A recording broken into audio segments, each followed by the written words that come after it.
Hello guys, welcome back to my YouTube channel Indian judiciary. और आज हम इस वीडियो लेक्चर में नेशनल इन्वेस्टिगेशन एजेंसी एक्ट 2008 का चैप्टर 4 पढ़ेंगे, जो कि डील करता है स्पेशल कोर्ट से। चैप्टर 4 में हम सेक्शन 11 से सेक्शन 22 तक बात करेंगे। सेक्शन 11 डील करता है power of central government to constitute special court. यहाँ पे जो वर्ड कॉन्स्टिट्यूट है वो 2019 के अमेंडमेंट द्वारा यहाँ पे कॉन्स्टिट्यूट वर्ड की जगह designate court of session as substitute किया गया है। तो हम इसे पढ़ेंगे, power of central government to designate court of session as special court. Central government की कोर्ट ऑफ सेशन को as a special court designate करने की शक्ति।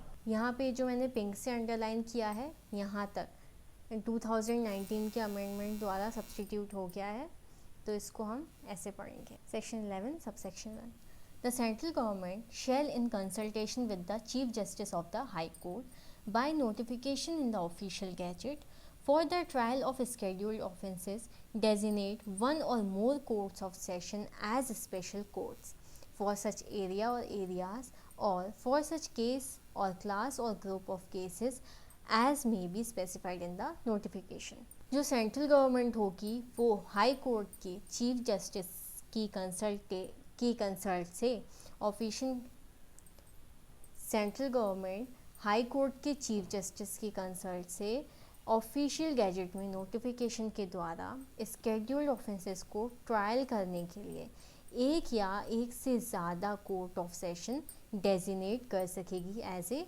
स्पेशल कोर्ट, किसी क्षेत्र या क्षेत्रों के लिए या ऐसे मामले या मामलों के वर्ग या समूह के लिए जो कि नोटिफिकेशन में स्पेसिफाई किए गए हैं।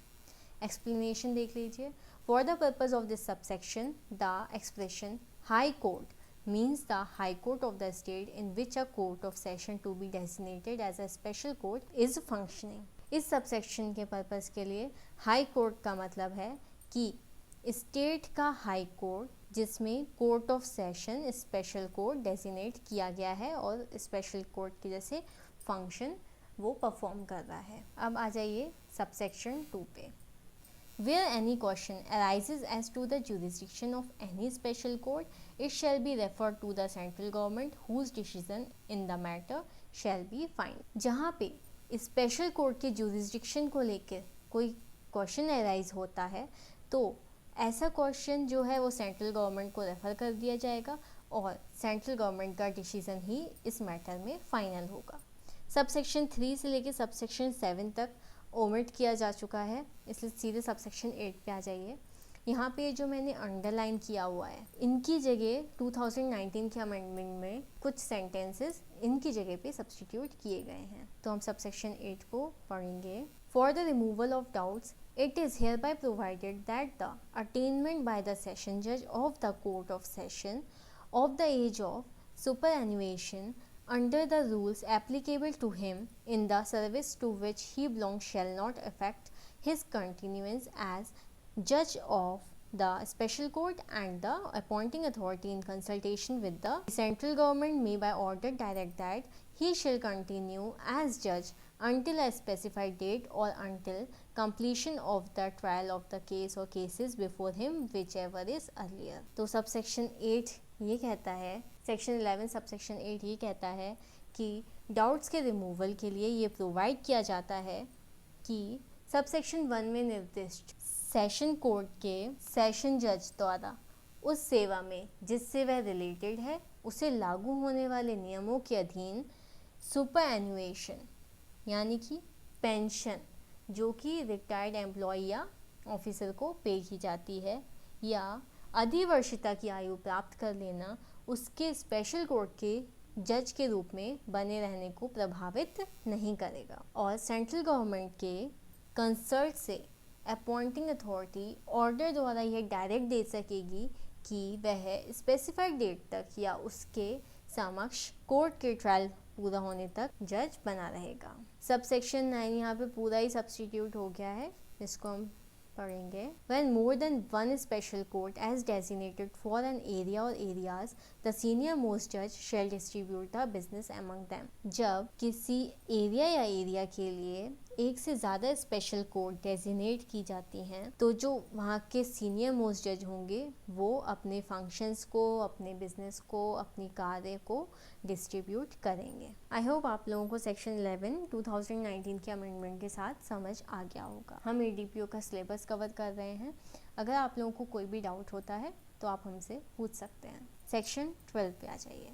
प्लेस ऑफ सिटिंग, बैठने की जगह। अ स्पेशल कोर्ट में on its own motion or on an application made by the public prosecutor, and if it considers it expedient or desirable so to do, sit for any of its proceeding at any place other than its ordinary place of sitting. Section 12 ये कहता है कि special court जो है public prosecutor की application द्वारा अगर उसको एक्सपीडियंट लगे, डिज़ायरेबल लगे, तो वो अपनी प्रोसीडिंग के लिए जहाँ पर ऑर्डिनरी प्लेस पे जहाँ बैठता है उसके अलावा कोई और जगह वो चूज कर सकता है प्रोसीडिंग के लिए। Section 13 jurisdiction of special courts, special courts का क्षेत्राधिकार। Subsection 1 notwithstanding anything contained in the code, every scheduled offence investigated by the agency shall be tried only by the special court within whose local jurisdiction it was committed. CRPC में किसी बात के होते हुए भी प्रत्येक scheduled offense एजेंसी के द्वारा इन्वेस्टिगेट किया जाएगा और सिर्फ स्पेशल कोर्ट द्वारा ट्रायल किया जाएगा जिसके क्षेत्राधिकार में ऐसा अपराध कमिट किया गया है। सबसेक्शन 2 पे आ जाइए। If having regard to the exigencies of the situation prevailing in a state. Clause A, it is not possible to have a fair, impartial or speedy trial. Clause B, it is not feasible to have the trial without occasioning the breach of peace or grave risk to the safety of the accused, the witnesses, the public prosecutor or a judge of special court or any of them. Clause C, it is not otherwise in the interest of justice. The Supreme Court may transfer any case pending before a special court to any other special court within the state or in any other state, and the High Court may transfer any case pending before a special court situated in that state to any other special court within the state. यदि state की situation की urgent need को ध्यान में रखते हुए यदि fair, impartial और स्पीडी ट्रायल पॉसिबल नहीं है, यदि उस केस की proceeding accused, witnesses, public prosecutor और स्पेशल कोर्ट के जज को खतरे में डाले बिना ऐसा ट्रायल पॉसिबल नहीं है या फिर वो इंटरेस्ट ऑफ जस्टिस में नहीं है, न्याय के हित में नहीं है, तो जो सुप्रीम कोर्ट होगा वो ऐसे केस को स्पेशल कोर्ट से किसी अदर स्पेशल कोर्ट को ट्रांसफ़र कर सकेगा उसी स्टेट में या फिर किसी और स्टेट में। और जो हाई कोर्ट होगा वो ऐसे केस को किसी स्पेशल कोर्ट से अदर स्पेशल कोर्ट में ट्रांसफ़र कर सकेगा लेकिन उसी स्टेट के स्पेशल कोर्ट में। तो यहाँ पे डिफरेंस है कि जो सुप्रीम कोर्ट है वो उसी स्टेट के स्पेशल कोर्ट को भी कर सकता है या फिर अदर स्टेट के भी स्पेशल कोर्ट को कर सकता है, और जो हाई कोर्ट है वो सेम स्टेट के स्पेशल कोर्ट में ट्रांसफ़र कर सकता है। सबसेक्शन 3 द सुप्रीम कोर्ट और the high court as the case may be may act under this section either on the application of the central government or a party interested, and any such application shall be made by motion which shall, except when the applicant is the Attorney General of India, be supported by an affidavit or affirmation. Supreme court या high court इस section के अंतर्गत central government या interested party की application द्वारा act कर सकेगा और ऐसा आवेदन समावेदन के द्वारा, मोशन के द्वारा किया जा सकेगा। लेकिन अगर attorney general of India applicant है इस सेक्शन के अंतर्गत तो ऐसी एप्लीकेशन एफिडेविट या फिर एफर्मेशन के द्वारा सपोर्ट की जा सकेगी। Section 14 powers of special court with respect to other offences, other offences के रिलेशन में स्पेशल कोर्ट की शक्तियाँ। Subsection 1 When trying any offense, a special court may also try any other offense with which the accused may under the code be charged at the same trial if the offense is connected with such other offense.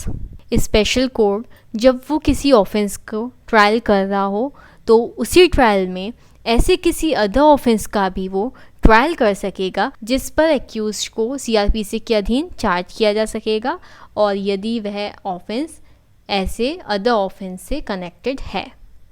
Sub section 2 If in the course of any trial under this act of any offense, it is found that the accused person has committed any other offense under this act or under any other law, the special court may convict such person of such other offense and pass any sentence or award punishment authorized by this act or as the case may be under such other law. यदि किसी offence के इस act के अधीन किसी trial course में ये पाया जाता है कि एक्यूज्ड पर्सन ने इस एक्ट के अधीन या किसी अदर एक्ट के अधीन कोई अदर ऑफेंस कमिट किया है, तो स्पेशल कोर्ट ऐसे ऑफेंस के लिए उस पर्सन को कन्विक्ट कर सकेगा और इस एक्ट के द्वारा या ऐसे अदर लॉ के अधीन कोई सेंटेंस पास कर सकेगा या फिर पनिशमेंट अवॉर्ड कर सकेगा। तो इस वीडियो में हमने सेक्शन 11 से 14 तक कवर कर लिया है। नेक्स्ट वीडियो में हम आगे के सेक्शन पढ़ेंगे। Thank you for watching my video. Please do like, share, comment and subscribe. Bye.